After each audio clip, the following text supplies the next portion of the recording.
ನಾಥೂರಾಮ್ ಗೋಡ್ಸೆ ನಮಗೆಲ್ಲರಿಗೂ ಗೊತ್ತಿರೋ ಹಾಗೆ ಗಾಂಧೀಜಿಯನ್ನ ಹತ್ಯೆ ಮಾಡಿದ ವ್ಯಕ್ತಿ.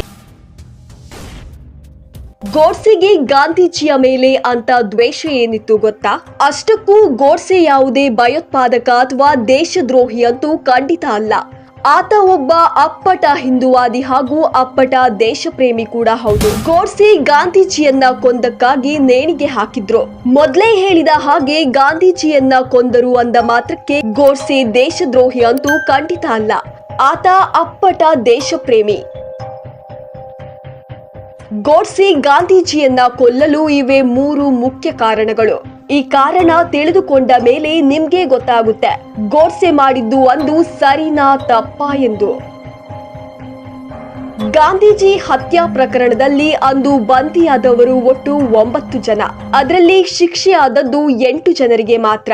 ಇವರು ಗಾಂಧೀಜಿಯನ್ನ ಹತ್ಯೆ ಮಾಡಲು 5 ಸಲ ಪ್ರಯತ್ನ ಪಡ್ತಾರೆ. ಅದು ಸಾಧ್ಯವಾಗ್ಲಿಲ್ಲ. 6ನೇ ಬಾರಿ ಅದು ಸಾಧ್ಯವಾಯಿತು. ಹಾಗಾದ್ರೆ ಈ 3 ಕಾರಣ ಯಾವುದು ಎಂದು ನೋಡ್ಕೊಂಡು ಬರೋಣ.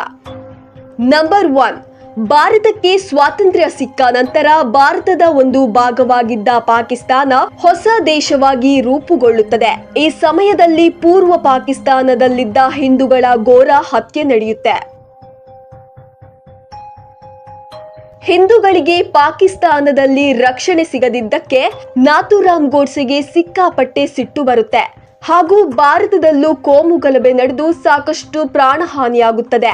ಈ ಕೋಮುಗಲಭೆಗೆ ಮೂಲ ಕಾರಣ ಗಾಂಧೀಜಿ ಎಂದು ಹಿಂದೂವಾದಿ ನಾಥೂರಾಮ್ ಗೋಡ್ಸೆಗೆ ಗಾಂಧೀಜಿಯ ಮೇಲೆ ಸಿಟ್ಟು ಬರುತ್ತದೆ. ಗಾಂಧೀಜಿ ಹತ್ಯೆಗೆ ಇನ್ನೊಂದು ಮುಖ್ಯವಾದ ಕಾರಣವೆಂದರೆ ಭಾರತದ ವಿಭಜನೆಯಾಗುವ ಸಂದರ್ಭದಲ್ಲಿ ಭಾರತದ ಬಳಿ 400 ಕೋಟಿಗಳಿದ್ದವು. ಪಾಕಿಸ್ತಾನ ಮೊದಲು ಭಾರತದ ಭಾಗವೇ ಆಗಿದ್ದರಿಂದ ವಿಭಜನೆಯಾದ ಈ ಹಣದಲ್ಲಿ ಪಾಕಿಸ್ತಾನಕ್ಕೂ ಪಾಲು ಕೊಡಬೇಕೆಂದು ಆಗಿತ್ತು. ಇದಕ್ಕೆ ಸರ್ಕಾರ ಒಪ್ಪಿಕೊಂಡಿತ್ತು. ಆದ್ರೆ ಹಣ ಕೊಡುವ ಮೊದಲೇ ಈ ಪಾಪಿ ಪಾಕಿಸ್ತಾನದವರು ಭಾರತದ ಜಮ್ಮು ಕಾಶ್ಮೀರದ ರಾಜನಾಗಿದ್ದ ಹರಿಸಿಂಗ್ನ ಮೇಲೆ ದಾಳಿ ಮಾಡಿ ಆತನನ್ನ ಹತ್ಯೆ ಮಾಡ್ತಾರೆ. ಈ ಸಂದರ್ಭದಲ್ಲಿ ಭಾರತ ಸರ್ಕಾರ ಪಾಕಿಸ್ತಾನಕ್ಕೆ ಹಣವನ್ನ ನೀಡಿದ್ರೆ ಅದನ್ನ ಅವರು ಉಪಯೋಗ ಮಾಡಿಕೊಳ್ಳುವುದಕ್ಕಿಂತ ಹೆಚ್ಚಾಗಿ ಭಾರತಕ್ಕೆ ತೊಂದರೆ ಮಾಡಲೇ ಉಪಯೋಗಿಸಿಕೊಳ್ಳುತ್ತಾರೆ ಎನ್ನುವ ಸ್ಪಷ್ಟ ಕಾರಣದಿಂದ ಆ ಹಣವನ್ನ ಪಾಕಿಸ್ತಾನದವರಿಗೆ ಕೊಡದಂತೆ ತಡೆ ಹಿಡಿದಿತ್ತು. ಆದ್ರೆ ಗಾಂಧೀಜಿ ಮಾತ್ರ ಪಾಕಿಸ್ತಾನಕ್ಕೆ ಕೊಡಬೇಕಾದ ಹಣವನ್ನ ನೀವು ಅವರಿಗೆ ಕೊಡಲೇಬೇಕೆಂದು ಸರ್ಕಾರಕ್ಕೆ ಒತ್ತಡ ಹಾಕಲು ಶುರು ಮಾಡಿದ್ರು. ಇದರಿಂದ ರೊಚ್ಚಿಗೆದ್ದ ಗೋಡ್ಸೆ ಹಾಗೂ ಗ್ಯಾಂಗ್ ಗಾಂಧೀಜಿಯ ಮೇಲೆ ಇನ್ನಷ್ಟು ಕೋಪಗೊಳ್ಳುತ್ತಾರೆ.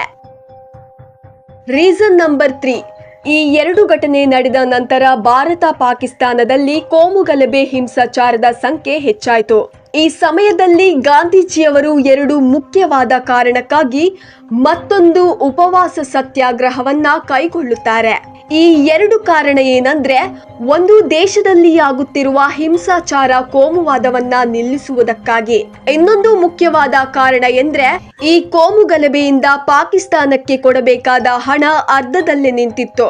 ಇದನ್ನ ಅವರಿಗೆ ನೀಡಲೇಬೇಕೆಂದು ಗಾಂಧೀಜಿಯವರು ಉಪವಾಸ ಸತ್ಯಾಗ್ರಹವನ್ನ ಕೈಗೊಳ್ಳುತ್ತಾರೆ. ಈ ಉಪವಾಸ ಸತ್ಯಾಗ್ರಹವನ್ನ ಕೈಗೊಂಡದ್ದು ಜನವರಿ 13, 1948ರಲ್ಲಿ. ಇದು ಅವರ ಕೊನೆಯ ಉಪವಾಸ ಸತ್ಯಾಗ್ರಹವಾಗಿರುತ್ತೆ. ಯಾಕಂದ್ರೆ ಇದಾದ ನಂತರ ಗಾಂಧೀಜಿ ಬದುಕಿದ್ದು ಬರೇ 17 ದಿನ ಮಾತ್ರ. ಹೌದು, ಗೋಡ್ಸೆ ಮತ್ತು ಗ್ಯಾಂಗ್ 5 ಬಾರಿ ವಿಫಲ ಪ್ರಯತ್ನದ ನಂತರ 30 ಜನವರಿ 1948ರಲ್ಲಿ 6ನೇ ಪ್ರಯತ್ನದಲ್ಲಿ ಗಾಂಧೀಜಿಯನ್ನ ಕೊಲ್ಲಲು ಸಫಲರಾಗುತ್ತಾರೆ. ಗಾಂಧೀಜಿ ಅಂದು ತಾವು ವಾಸ ಮಾಡುತ್ತಿದ್ದ ಬಿರ್ಲಾ ಹೌಸ್ನಲ್ಲಿ ಅಂತರ್ಧರ್ಮ ಪ್ರಾರ್ಥನಾ ಸಭೆಯನ್ನ ನಡೆಸುತ್ತಿದ್ದರು. ಆಗ ಸಮಯ ಸುಮಾರು 5 ಗಂಟೆಯ ಹೊತ್ತಿಗೆ ಗೋಡ್ಸೆ ಅವರು ತಮ್ಮ ಕೈಲಿದ್ದ ಪಿಸ್ತೂಲ್ ಅನ್ನ ತೆಗೆದು ಗಾಂಧೀಜಿ ಎದೆಗೆ 3 ಬಾರಿ ಗುಂಡನ್ನಿಟ್ಟು ಸಾಯಿಸುತ್ತಾರೆ. ಗೋಡ್ಸೆಯನ್ನ ಅರೆಸ್ಟ್ ಮಾಡಲಾಗುತ್ತದೆ ಹಾಗೂ ಗಾಂಧೀಜಿಯನ್ನ ಆಸ್ಪತ್ರೆಗೆ ಸೇರಿಸುತ್ತಾರೆ. ಆದರೆ ಗಾಂಧೀಜಿಯನ್ನ ಉಳಿಸಿಕೊಳ್ಳಲು ಆಗುವುದಿಲ್ಲ. ಇನ್ನೊಂದು ಇಂಟ್ರೆಸ್ಟಿಂಗ್ ವಿಷಯ ಅಂದ್ರೆ ನಾಥೂರಾಮ್ ಗೋಡ್ಸೆ ಗಾಂಧೀಜಿ ಹತ್ಯೆಯ ವಿಚಾರದಲ್ಲಿ 1 ವರ್ಷ ವಿಚಾರಣೆಯನ್ನ ಎದುರಿಸುತ್ತಾರೆ. ನಾಥೂರಾಮ್ ಗೋಡ್ಸೆಗೆ ಗಲ್ಲು ಶಿಕ್ಷೆ ನೀಡಬೇಕೆಂದು ನಿರ್ಧರಿಸಿದ್ದರೂ ಕೂಡ ಗಾಂಧೀಜಿಯ 2 ಮಕ್ಕಳು ನಾಥೂರಾಮ್ ಗೋಡ್ಸೆಗೆ ಶಿಕ್ಷೆ ನೀಡುವುದು ಬೇಡ, ಕ್ಷಮಾದಾನ ನೀಡಿ ಎಂದು ಕೇಳಿಕೊಂಡಿದ್ರು. ಆದ್ರೆ ಪ್ರಧಾನಮಂತ್ರಿ ನೆಹರು ಒಳಗೊಂಡ ಸರ್ಕಾರ ಮಾತ್ರ ಇದಕ್ಕೆ ಒಪ್ಪದೆ ನಾಥೂರಾಮ್ ಗೋಡ್ಸೆಗೆ ಗಲ್ಲು ಶಿಕ್ಷೆ ನೀಡುತ್ತಾರೆ.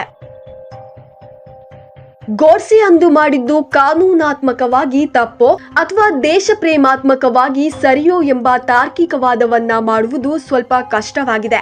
ಆದ್ರೆ ಅಂದು ಒಂದು ವೇಳೆ ಪಾಕಿಸ್ತಾನಕ್ಕೆ ಹಣವನ್ನ ನೀಡಿದ್ರೆ ಅವರ ಕೈಗೆ ಖಂಡಿತವಾಗ್ಲೂ ಮಂಗನ ಕೈಗೆ ಮಾಣಿಕ್ಯ ಕೊಟ್ಟಂತಾಗುತ್ತಿತ್ತು. ಯಾಕಂದ್ರೆ ಹಿಂದೆ ಮುಂದೆ ನೋಡದೆ ಹೇಳಬಹುದು, ಅವರು ಖಂಡಿತವಾಗ್ಲೂ ಆ ಹಣವನ್ನ ಭಾರತದ ಮೇಲೆ ಸೇಡು ತೀರಿಸಿಕೊಳ್ಳಲು ಉಪಯೋಗಿಸುತ್ತಿದ್ದರು ಎಂದು ಸ್ಪಷ್ಟವಾಗಿ ಕಾಣುತ್ತದೆ.